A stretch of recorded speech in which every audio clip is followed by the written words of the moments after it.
Thank you very much. What a great pleasure to be here. You've all heard the news. Climate change is destroying your future. Carbon dioxide is accumulating in the atmosphere. The planet has warmed 1.1 degrees centigrade since the pre-industrial period. Global warming is killing the Great Barrier Reef. We also know that police killing black people is a pandemic. Murders of trans people nearly doubled over the past 4 years. But there's more to this story. Carbon emissions peaked in Great Britain over 50 years ago. Same thing in France, the United States, and indeed, over the last decade, total global emissions declined. Why haven't you read that in the New York Times or the Washington Post? Deaths from natural disasters have diminished to a few hundred a year in the United States, even as the global population quadrupled over the last century. They've declined internationally by over 90%. The cost of disasters everywhere is on decline. Why is nobody telling you that? As a result of declining deaths from extreme weather events and declining costs, what gets counted as a natural disaster has also declined. There's only one database that tracks natural disasters. It's the MDAT data center in Belgium, and total global weather and climate disasters have declined. How come nobody is saying that? The Great Barrier Reef recorded the highest amount of coral in 36 years, and maybe longer, because that's the amount of time that we've been studying and measuring the great coral, the reef on the great coral, on the Great Barrier Reef. Why is nobody telling you that? These are my books. After I lost all of my friends and all of my financial support, not an intuitive move in your late 40s, I decided to put all my heartbreak into a single book, Apocalypse Never, which came out in 2020.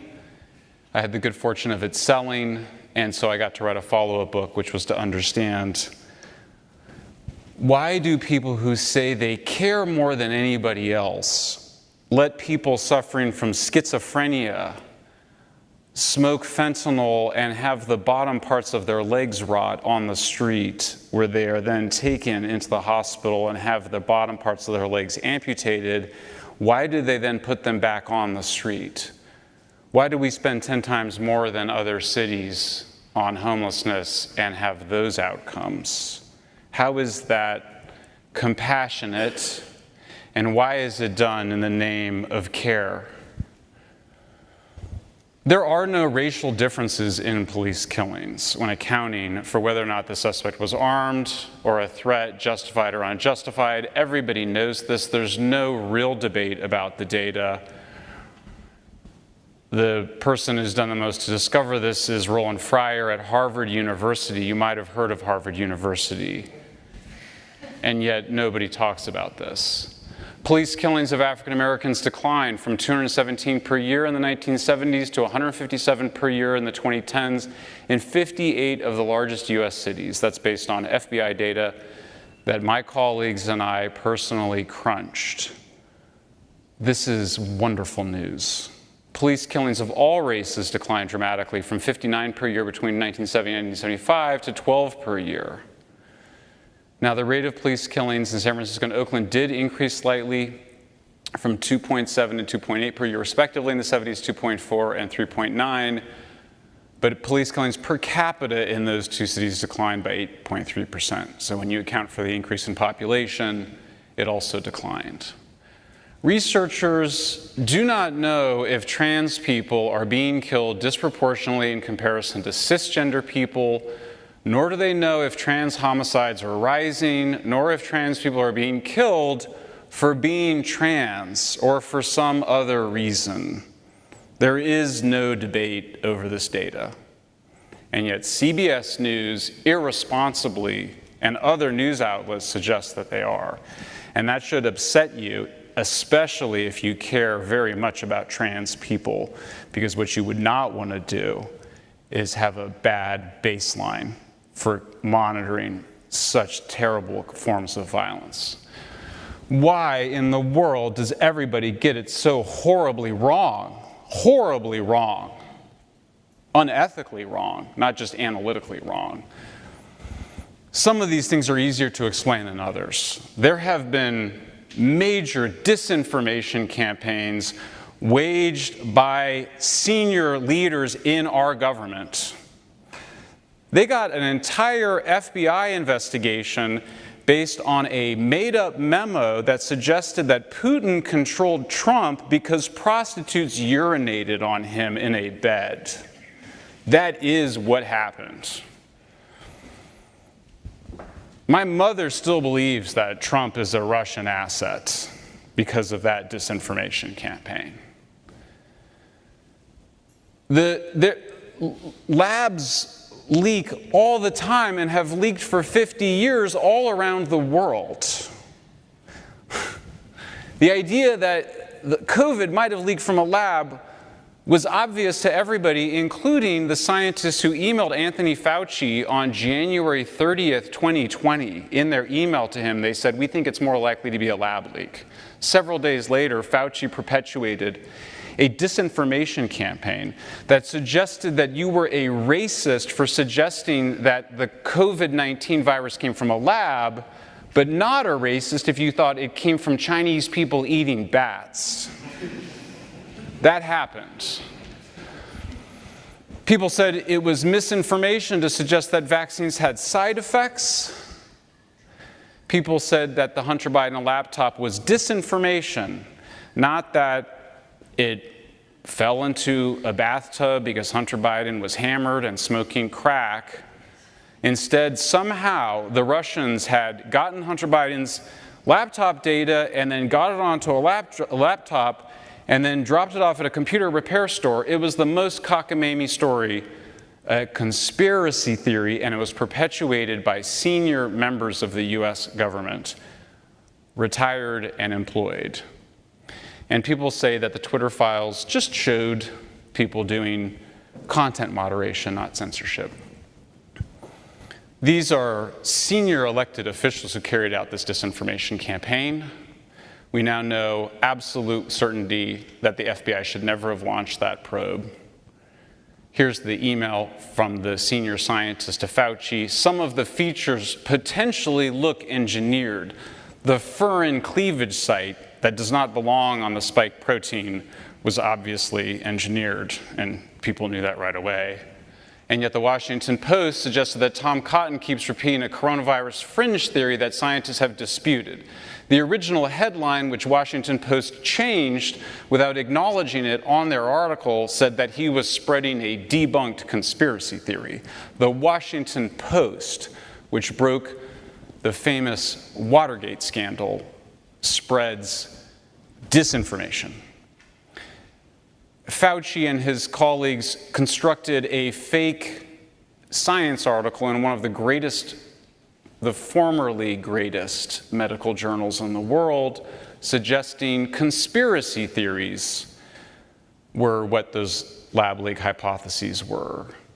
The Great Barrington Declaration, co-authored by a new friend, Jay Bhattacharya of Stanford University, that Jay Bhattacharya is a fringe epidemiologist, a full professor at Stanford University, and one of the most beautiful individual people you'll ever meet.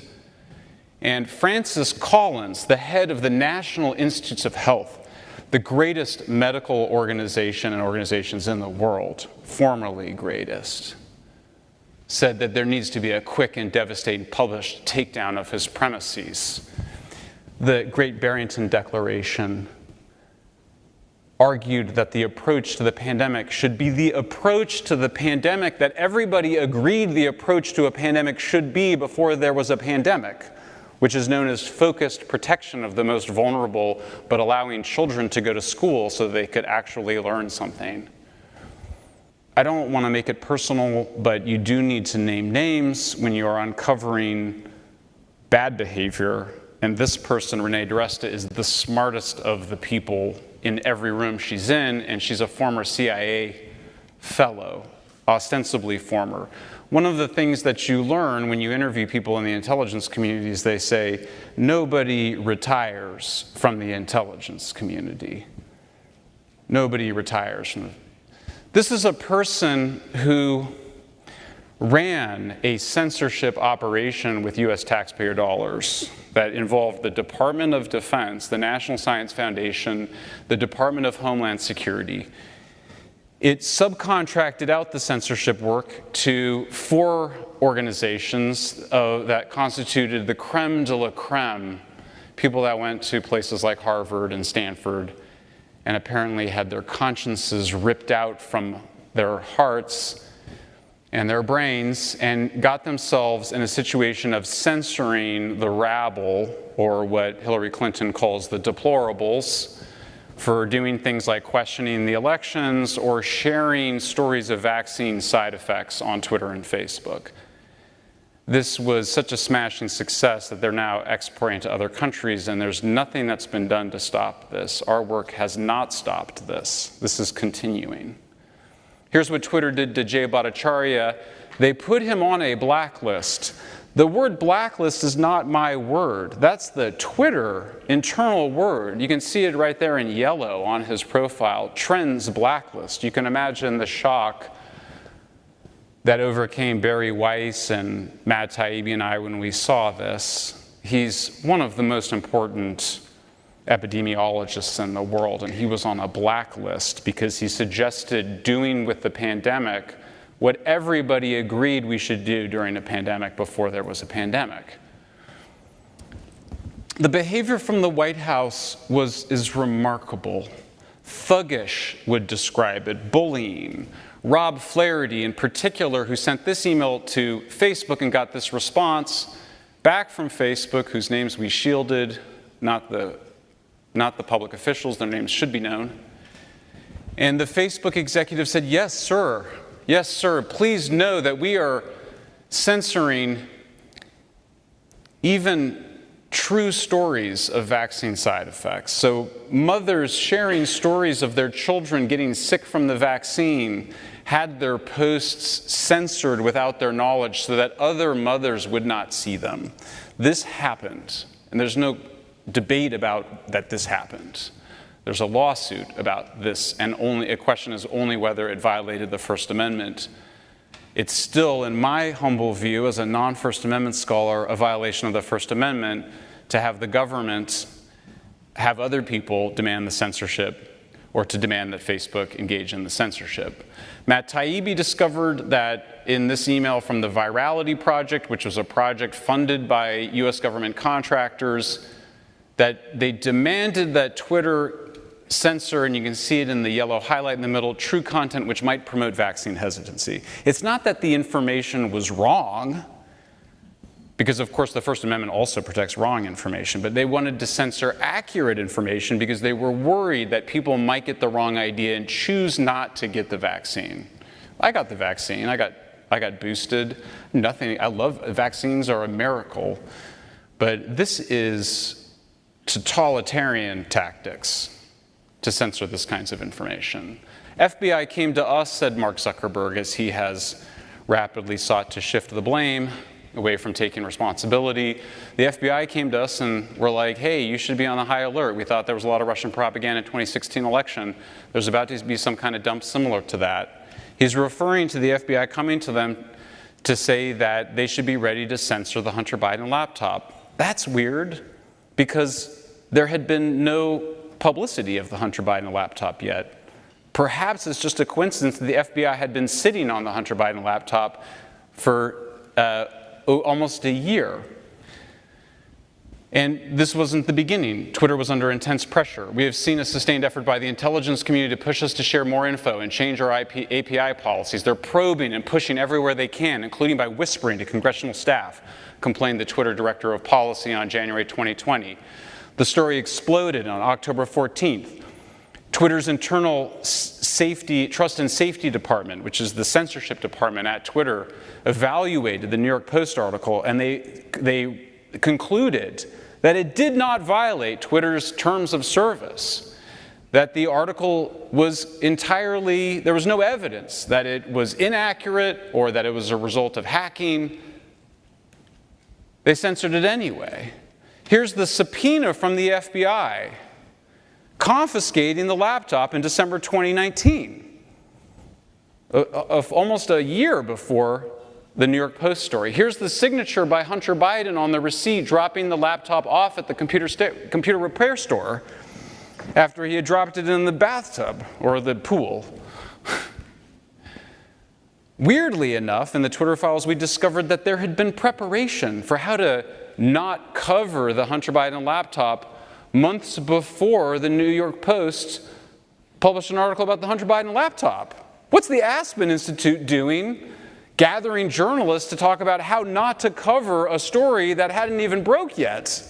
What is going on here? Why is it that they were programming journalists to disregard one of the most important journalistic principles that's been in place for over 50 years? It's known as the Pentagon Papers principle, and it's if it's a whistleblower comes to you and they have documents showing that the Pentagon knows that they're losing the war in Vietnam, that the New York Times and the Washington Post shall publish those documents because that's important to the public interest, and God damn it, it's protected by the First Amendment of the U.S. Constitution. That is what journalists do, and the New York Times and the Washington Post published that article, the Pentagon Papers. They won their Pulitzers for it. They defended it in court, and they won it at the Supreme Court. Steven Spielberg thought it was such an amazing story, he made a movie about it. The Aspen Institute with Stanford, with U.S. federal government money, has been attacking this, saying, don't cover the material, cover the person who leaked it. You might remember that they disparaged Daniel Ellsberg, the Nixon folks, because he'd been going to a psychotherapist, so they tried to suggest he was a crazy person. That tactic is now being used by Democrats to disparage anybody who leaks information central to the public interest, like how's the war in Ukraine going? Interests that we share, that are public interests, that are protected by the First Amendment, that are precisely why the people that created our country demanded that there be the First Amendment to the Constitution. They didn't want the Constitution to even be in place. They didn't want a United States of America unless there was a First Amendment. That's how important it was. That's why they made it first. It's now being attacked by the people who claim to be the defenders of liberalism and democracy. It's being attacked right now. Here's the little memo they created. You can see at the top, September 2020, Aspen Digital Hack and Dump Working Group, how to brainwash journalists so they don't cover the obvious thing that's sitting in front of their face. It's all done in the name of protecting people, fragile people, and need to be protected from information, which is so dangerous. Here's Twitter's top censor, Yoel Roth. He said, we got to get to Jack Dorsey, the CEO. We got to convince him. We got to start by censoring, without anybody knowing it, information that directly causes harm. Now they're trying to read your text messages. Pierre Omidyar, who made his money on eBay, spinning off a Defense Department technology, they're now trying to read your encrypted text messages. And they're trying to create something called tip lines to turn everybody into little narcs. Why? You don't need the Stasi. You just have each other to go and report on your wrong think to the FBI or the CIA or whatever have it. Jacinda Ardern, the Prime Minister of New Zealand, who was so unpopular because her COVID policies were so wrong, hurt so many people, she's been picked up by Harvard to head up their censorship initiative. She's working with Facebook and Google to do it globally. It's much easier now to censor because there's only two important platforms, maybe just one, Facebook and Twitter. I mean, imagine having to censor hundreds of newspapers. You don't have to do that anymore. You can just censor Twitter and Facebook. It's much worse than you think, a whistleblower told me, who works for all the social media companies. There's a complex where cancellations and pressure campaigns are well organized by outside groups. It's a total conflict waged in every school, business, and platform. Is it a conspiracy? Is it a culture? Yes. Conspiracy means to breathe together. It's cancel culture with an inorganic overlay that we call the censorship industrial complex. This is here. It has arrived. It's in place. Our job now is simply to dismantle and defund it. So how did this happen? What was going on here? Propaganda, according to Jacques Ellul in his great book, draws on existing values. We want to move beyond racial discrimination. We want to move beyond discrimination against sexual minorities. And so they tap into that.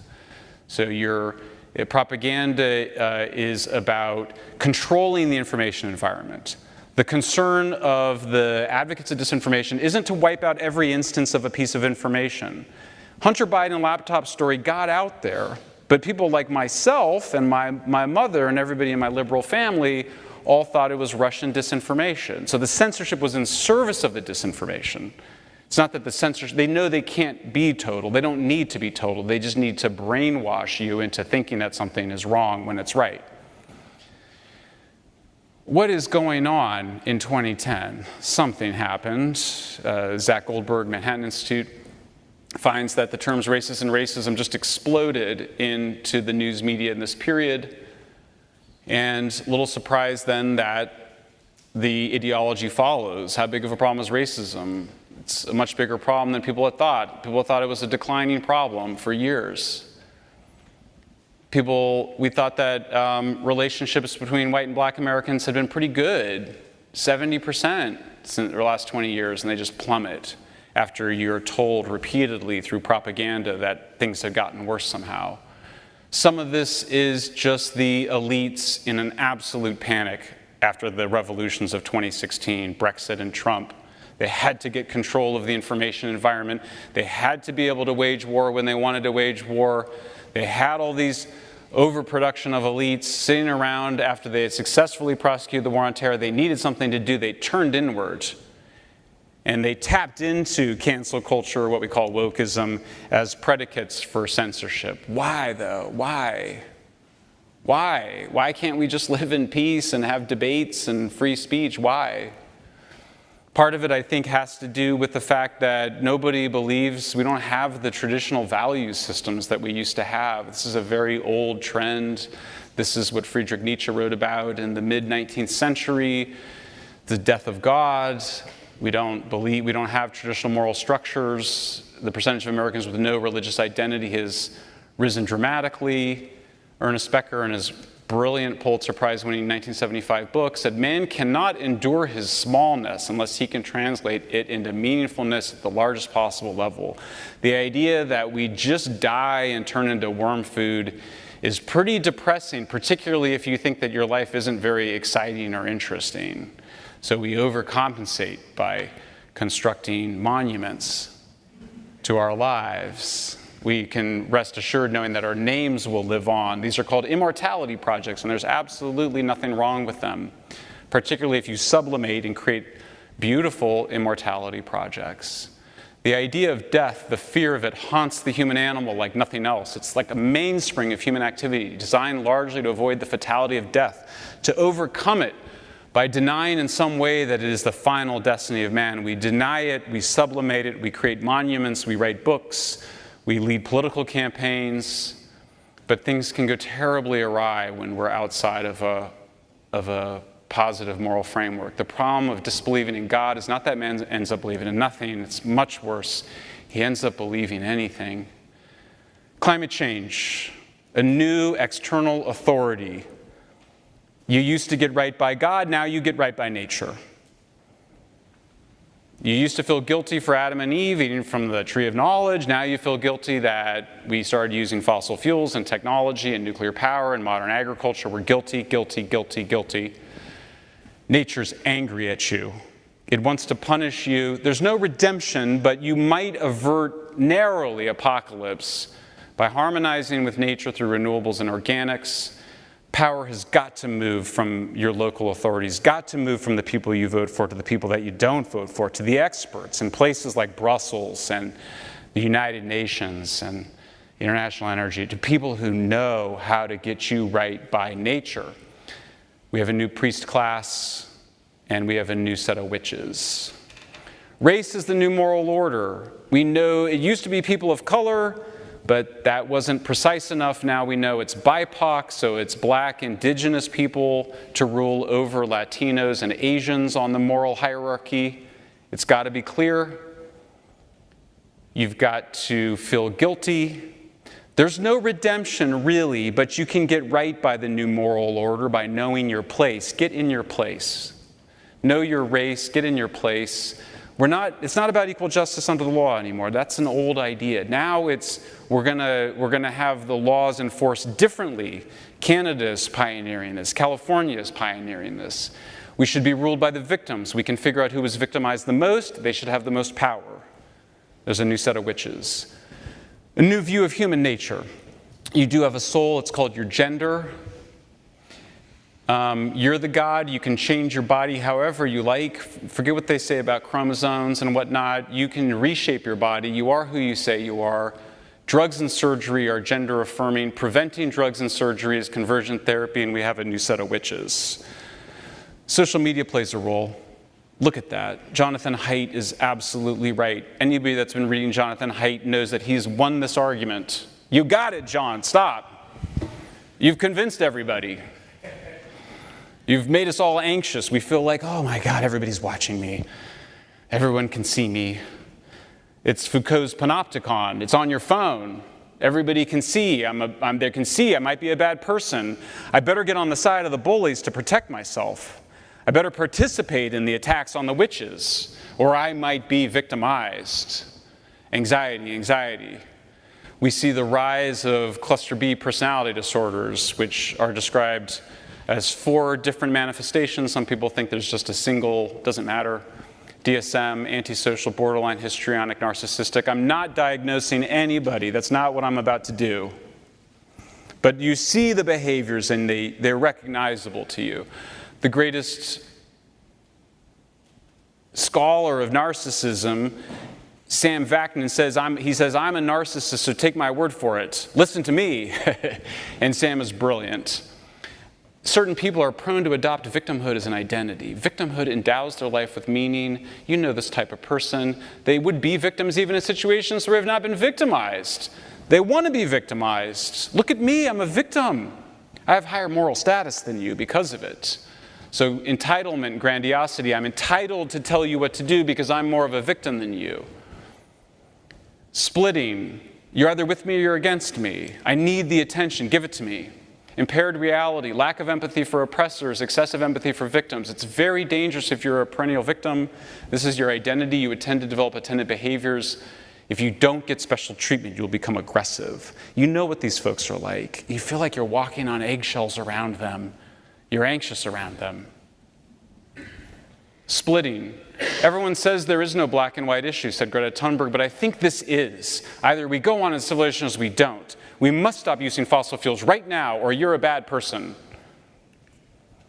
The infiltration of narcissists and psychopaths is universal in all these victimhood movements. They become the public face of the movement. If you're going to go and celebrate your status by not wearing a mask and wearing a beautiful ball gown, and everyone else is wearing masks, then you better explain that, and you better explain why you're demanding that children wear masks in schools.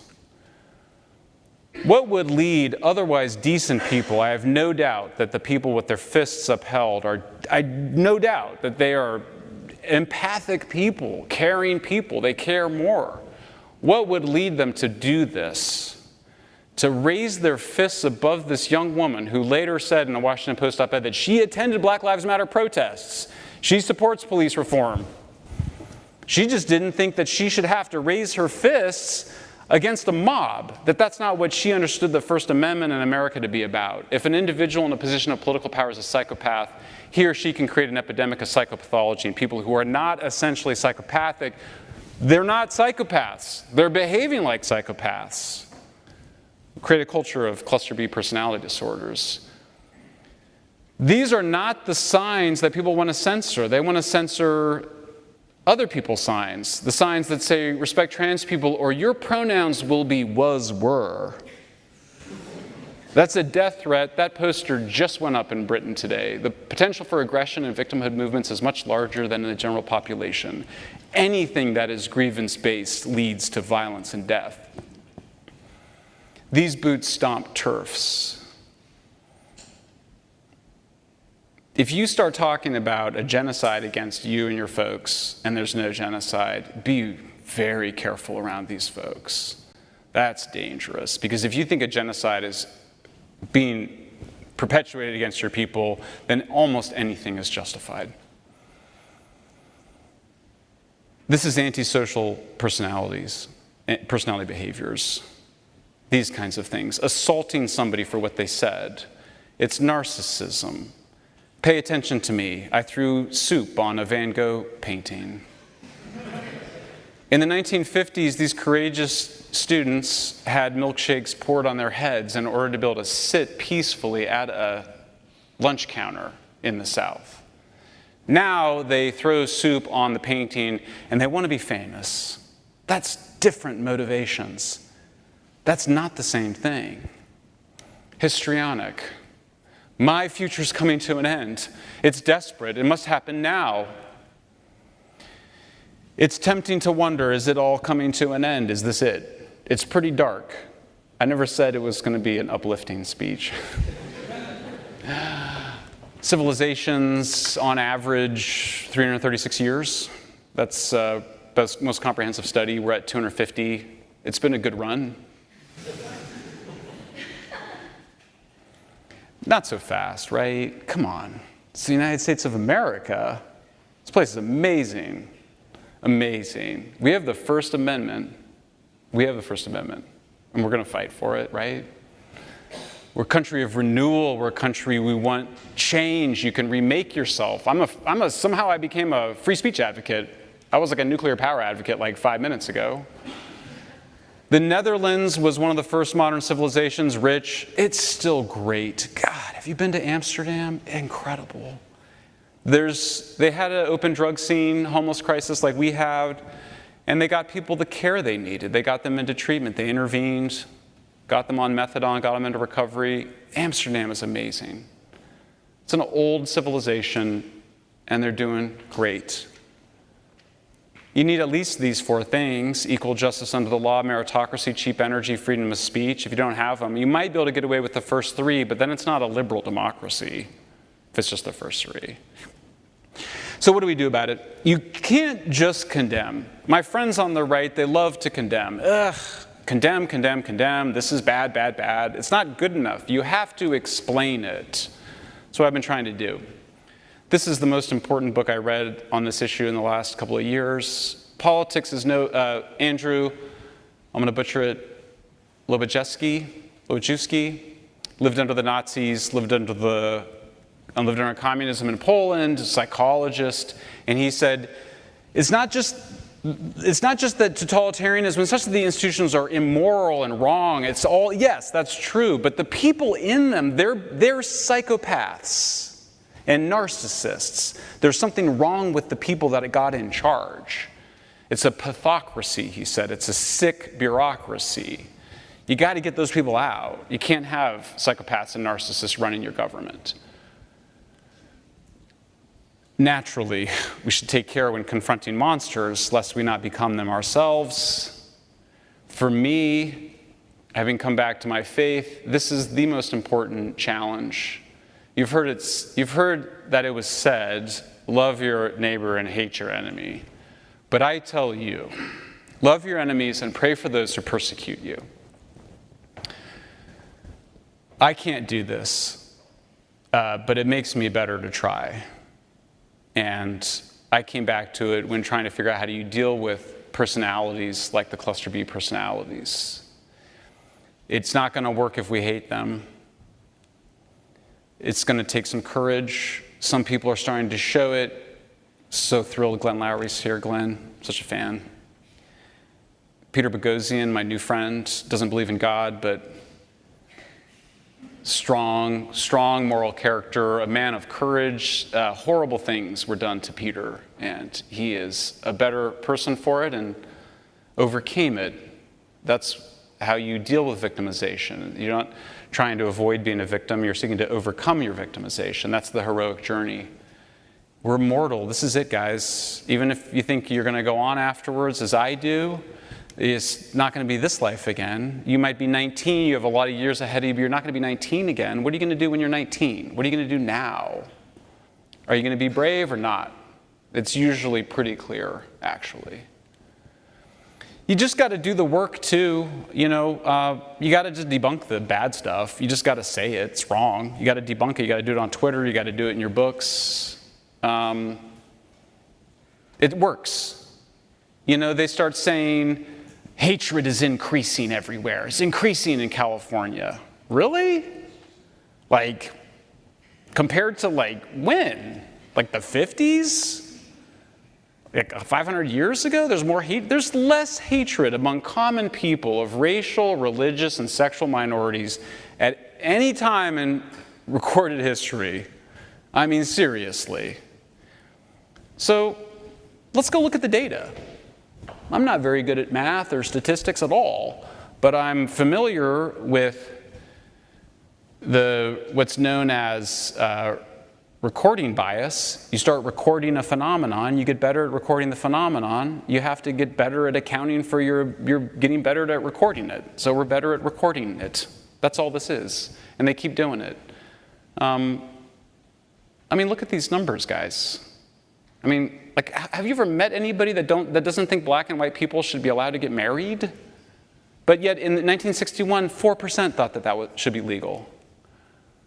Americans are fundamentally optimistic people, so despite the propaganda, despite the misinformation, we think it's actually going to get better. So go read the footnotes and debunk that stuff.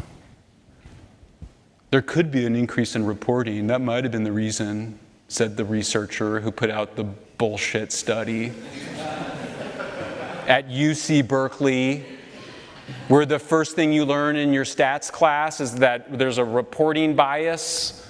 Come on, just debunk that stuff. And then go, why are you doing that? Why are you trying to make it seem like there's more hatred? What are you doing? Who gives you the right? How dare you? If there's more anti-Semitism in the society, I want to know. But if you start telling me that there's more anti-Semitism in society and there's not more anti-Semitism in society, shame on you.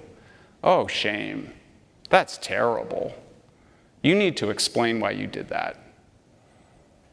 Oh, such important newspapers, the New York Times and Financial Times. God, I used to want to be in those papers. I want to, write op-eds for the New York Times and Financial Times. So much status and prestige. Look at the garbage they do. On the left, look, hurricanes are going up because of climate change. Look, we just put the data in. There it is. You should be able to debunk this bullshit in minutes. Train yourself to do it and do it quickly. Make it a competition. First one to debunk it wins. You get to go viral on Twitter. That's your reward. Status, there's nothing wrong with status, okay? Go get your status for the right things. Go get your status for your courage and your acuity and your speed and your care and your compassion. It's total, utter bullshit. They cherry-picked post-1980 period to mislead the readers, the New York Times on the left, and then they did the exact same thing that they did with the hate data. Misrepresenting better hurricane detection. What do you think happened over the last 100 years? Have you heard of satellites? You know how good satellites are at detecting hurricanes? Really freaking good. They don't miss a hurricane. Imagine 1900, you're on shore. Is there a hurricane out there? I don't know. Maybe. The New York Times published that. They did not correct it. And I made sure that the authors saw it, and they saw it. Landfalling U.S. hurricanes are flat. This is the data. There's no other data source. It actually slightly declines, but it's probably not accurate because the data is the data. It's a little bit messy, but it's flat. There's no increase of hurricanes. There's still 2.5 billion people in the world that have to use wood and dung to get their primary energy. That is fucking bullshit. There is no reason for that. These people, they can get LPG and gas. You interview women in the third world and you're like, what do you like about getting LPG? Being able to cook a little pot of beans or rice as opposed to having to go get the wood and blow on the fire and breathe the smoke. What they say is they go, when you get a little LPG and you get the beans and the rice going, you can do something else. You can save labor. You can save your time. Cheap energy is women's liberation. The fact that some of the richest and most powerful people in the world are trying to deprive sub-Saharan Africans and South Asians of natural gas and liquefied petroleum gas is a moral abomination. It's completely messed up. That's what's going on right now. We can lift everybody out of poverty. There's no physical reason you can't do it. It's just mental derangement that we can't. You grow more food on less land, as we do in Europe and the United States, and there's more grasslands and forests for the wild animals. There's no sixth mass extinction. You can have everybody lift out of poverty and have more nature. Oh my God, it's incredible. I mean, think about it. On your deathbeds, maybe not mine, there's no reason for anybody to be in poverty anymore. That's dumb. And you have more wild animals, gorillas and turtles. We bring in the sea turtles back. This is the future we can have. We just have to fight for it. Let's do it. Thank you very much.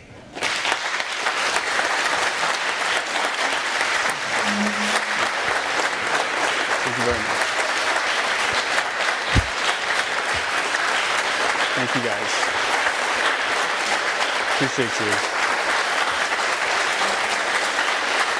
Thank you very much. Thank you, guys. Sorry for the F-bombs, guys. Sorry.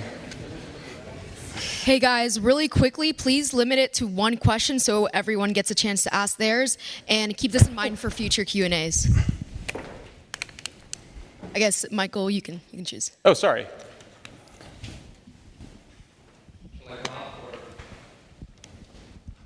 Thank you very much. Is it possible that you could send us the slides or make the PowerPoint accessible to us? Yeah, they're on environmentalprogress.org. Go under the Environment tab, the case against environmental alarmism. They're all there. Okay, thank you very much. And not the new ones. Those are going to come out. I will put those out. And yes, I'll share them with you guys, of course. This was the middle part of this was all fresh and new for you guys. And I'm sorry I didn't acknowledge, where's Peter Boghossian? Did I lose him? Peter's been helping me on the cluster B personality disorder, as has Jordan Peterson. It's rough, so. Yes, sir. Yeah. So we have an increasing trend of secularization in this country, and it's really people are losing their sense of, pride or meaning. Yes. And they're trying to find something to replace that. Yeah. How are we going to be able to replace that? And is that something we need to do as people that are against this woke ideology? Yes. And is that something that the government should play a role in? Because you talked about propaganda, and culture is something that's mass media is integral to propagating a certain cultural values and norms. And since we've become balkanized cultures, everyone has the separate cultural values and such. So is it possible for America to have a coherent culture rooted in pride of our First Amendment and our Bill of Rights, or is that just yes? That can't be. Yes, you got it. You got it. I mean, yes. Thank you. I'm very happy because you got it. And yeah, I didn't quite get there, but patriotism used to be a thing. When I was a young man, I was very anti-American because I was very mad that we were murdering people in Nicaragua and El Salvador, supporting some pretty ugly activities in Central America. We did bad things in Vietnam. There's a lot of bad things about our country. There's a lot of things to dislike. As I've gotten older, it helps to travel a lot and see what it's like in other countries, and you realize how special it is here and how tolerant we are. I mean, it's amazing. So I think I sort of start some core, love of humanity. We're amazing. That means if you love humanity, then you have to love civilization, because without civilization, it's terrible for ordinary folks, all but the elite. And then if you have civilization, then you would want freedom and freedom of speech. So if you get your Hobbes, you get your Locke. And then we've got this other work to do. We've still got 2.5 million people. There is climate change. We need to use gas and nuclear to lift everybody out of poverty. We do have environmental problems to solve. So for me, the exciting work is building this positive future. We don't need to be censoring each other. We don't need ginning up fake hate crises. We don't need to be ruled by the cops, by the police that want to police our speech. We don't need that. So yeah, I think that there's something really beautiful that we can construct. Yeah. Thank you very much for the talk. It was incredible. Just a quick question, and very much aligned with what my colleague said. What do you make of the idea that as Christianity falls, wokeism gets up because of the death of God, and there's this hole that people need to fill to find meaning in their life? Is it the case that because Christianity falls, people create new religions and worship them? Yeah, I mean, I think, so, I mean, that was sort of what I got at with the thing about, you know, look, there's on your dark moments, there's a picture of just this is kind of coming to an end, you know, Western civilization, it's destroying itself from within. This is an old problem, it's nihilism, it's been wrestled with for 150 years. The antidote is near the poison. America is so unique, it's so special. It is a country of reinvention, of consistent reinvention. You know, people thought that things were really coming to an end in the late 60s, early 70s in the United States. And then we had this amazing process. In the 1970s, we had something called the Church Commission, which actually cleaned up the CIA and FBI, which had been so corrupted by bad guys. I mean, this is the J. Edgar Hoover spying on Martin Luther King period. This is them dosing people with acid and just doing nasty, weird things when our military and intelligence communities got out of control. We've got to clean them up. You know, we got to get the psychopaths out of positions of responsibility. So that needs to happen. So I mean, for me, what's happening that's really exciting is journalism is really exciting. Barry Weiss is exciting. Matt Taibbi, Substack is super interesting. All the action is there. Public intellectual life is amazing. University of Austin, I mean, this is amazing. And this gives me hope. I mean, truly only in America would this sort of thing be celebrated and supported in the ways that it is. So for me, I do think there's a huge amount of opportunity. It does mean you have to go into that darkness, though. You have to really understand what you're dealing with here, you know, and be ready to let go of institutions and relationships that are unhealthy or toxic. You know, it's such a cliche of self-help of, you know, letting go of your toxic relationships, but you got to do that, you know, and you got to do it with those toxic institutions. And I think when you do, you'll find that people want it, you know. It's this thing where when I hear from people that are just like, oh, thank you for saying that, you know, thank you. Oh, I just feel like I don't feel comfortable saying it, you know. It's like a relief, you know. It's like when you escape a really toxic group of people and you find a couple of friends to make outside of it, you feel like you can be free for the first time. I feel like that's where we're at right now. Yeah. Hi, thank you so much for speaking, and also thank you so much for your environmental activism you've accomplished over your years. I was wondering if you could give a piece of advice for all of us as an environmental steward yourself, how we could be better stewards of the environment. Well, I'll do one really easy one, which is stop throwing your plastic waste into the recycling bin. Plastic recycling is a fraud. 90% of that never goes and gets recycled because it's not profitable. It's cheaper to just use the waste byproduct from the petrochemical industry to make these. Throw these in the trash, please. What happens is the recycling companies don't recycle it, and then they ship it to poor countries, and then guess what happens? It goes into the rivers, and then it goes into the oceans, and you get an ocean plastic waste crisis. So the plastic waste crisis in the oceans was created by recycling. Now, that seems really banal and weird, just like a small thing, but everyone always wants to know what the environment, like, what's one simple thing I can do? Please stop recycling your plastic. You can recycle your paper and your aluminum and your glass. Those are all great to recycle. The other important thing is to advocate for nuclear power, believe in nuclear power. It's not what we thought it was. It's not a nuclear weapon. The most important thing with nuclear is the change of attitudes. It's the most important thing for climate change. Natural gas is another important thing. We reduced our emissions 22% since 2005 to 2020, just 60% of that by moving from coal to gas. And talk back to the alarmism. Most environmental trends are going in the right direction. I mean, overwhelmingly.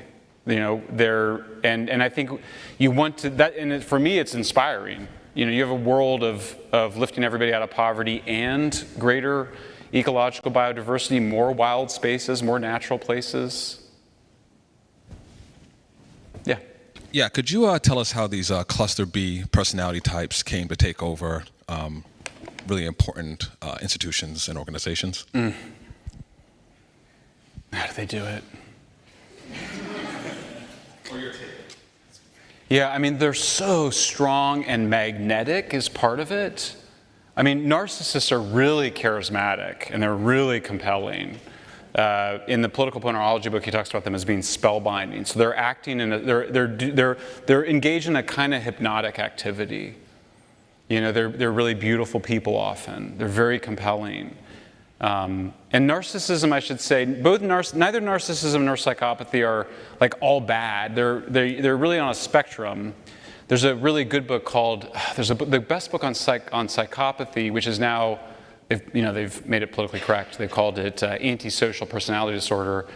I think it's called The Gift of the Psychopath, if I'm not mistaken. And they sort of say a little psychopathy is good because being too fearful and too empathic can be debilitating.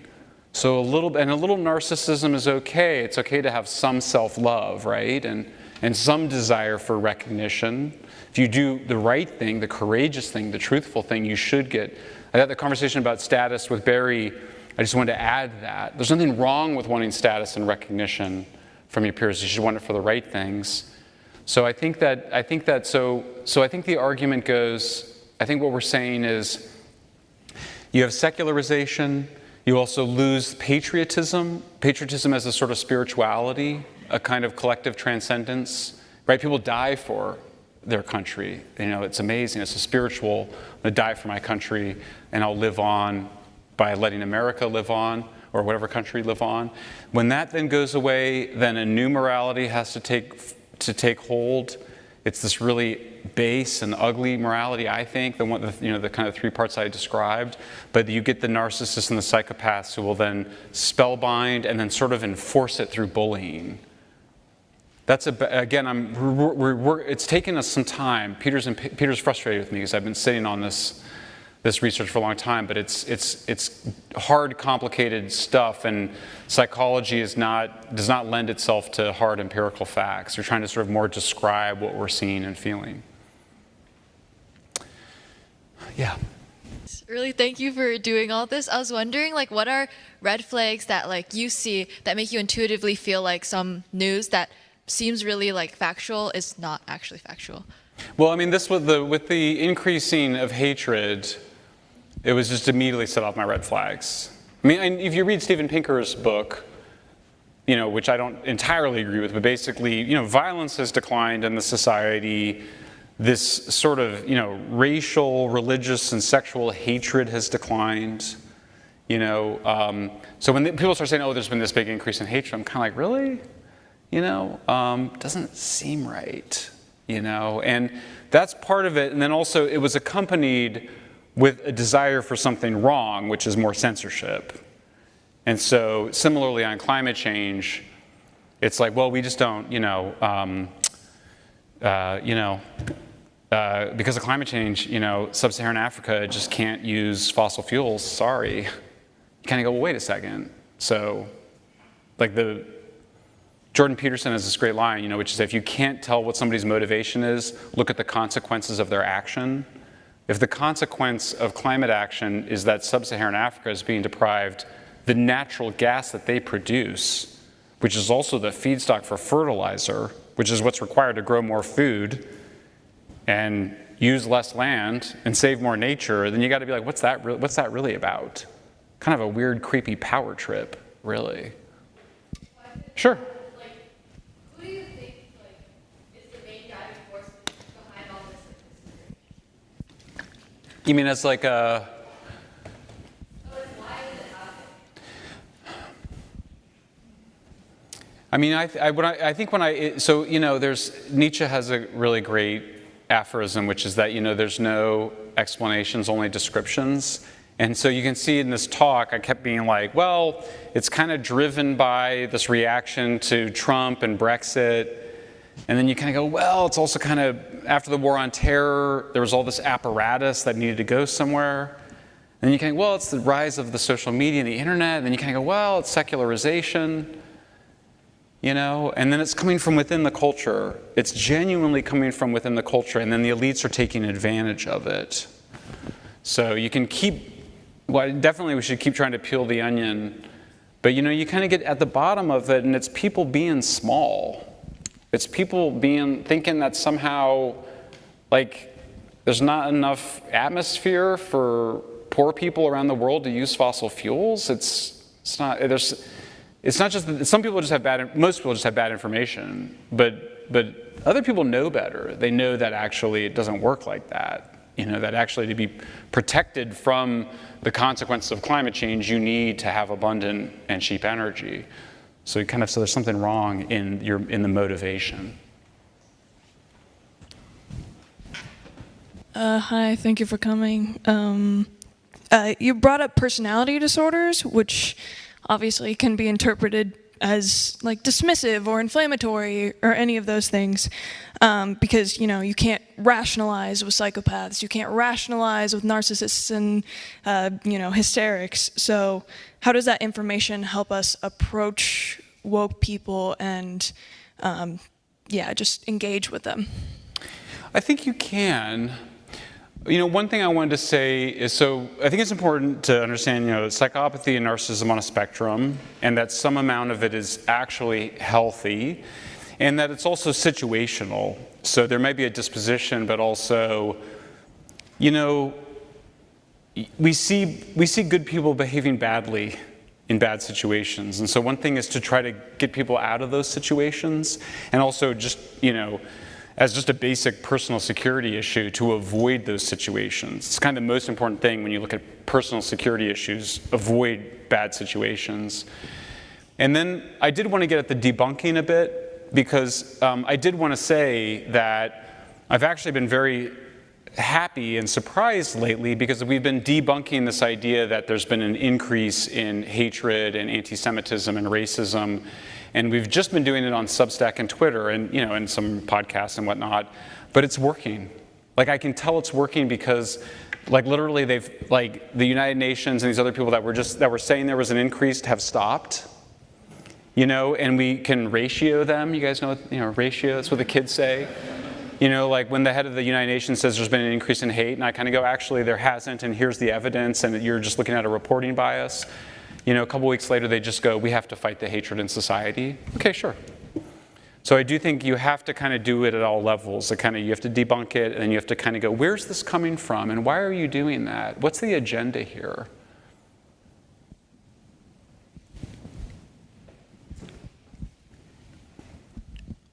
All right, guys, we just have time for one last question, so that's you. Thank you. It starts with me and it ends with me. That's great. I've noticed you haven't really spoken about the issue of corporate power and money in your talk. I kind of feel like this is missing. Can you maybe illuminate us if there is a connection, how deep this connection is, and maybe also the corporations and maybe the financial institutions who play a role in that? Yeah. So the interest of the news media has always been to have your attention, so that they can then sell your attention to an advertiser, right? So you're the product being sold to the advertiser. That's very important to understand. So that's always there, and I think being aware of that is important. There is one remedy, there's one very partial remedy, which is to move more to subscriber-based media. But it'll be partial, because not everybody, I have a subscriber-based media company, I guess you would call it, Substack, and we have no ads, but it's pretty limited, and even when we publish on Twitter, there's ads being sold next to it, so I think it's to be aware of that. I don't think that there's much we can do about that business model anytime soon. It's just part of it, And so there is that bias, I think, that Barry talked about doomerism there. But I would just point out, too, that there's also an audience for debunking. You know, it's exciting to see something debunked. You know, people ask me, you know, my friends are always like, why is it that, like, everything you do is controversial? And it's like, well, if it's not controversial, like, why would I work on it? Like, why would I just be like, yes, the conventional wisdom is correct? Like, I have a bunch of conventional beliefs. It's just not very interesting. What's interesting is when you're like, the conventional wisdom is really wrong. That's really interesting, and that does get attention. So I don't think that the attention economy is necessarily a bad thing. Similar views with status and recognition and attention. I don't think it has to be a bad thing. And similarly, if you lift 2.5 people out of poverty, out of burning wood and dung as their primary fuels, some people are going to make a lot of money doing that. I mean, really, it's great for the economy. You know, 2.5 billion people going from living on, you know, $2 to $5 a day, suddenly living on $20,000 a year. It's just amazing for the economy. It's great for the whole global economy. So I'm not an anti-capitalist by any means, but I'm also, I do think government has a very positive role. I mean, there's nothing really wrong with the institutions we have. The problem is that they've become pathocratic, and they've been taken over by people in the grip of bad ideas and by people that are more on that are too far along on that cluster B spectrum than we would want them to be. Thank you guys again. I really appreciate you.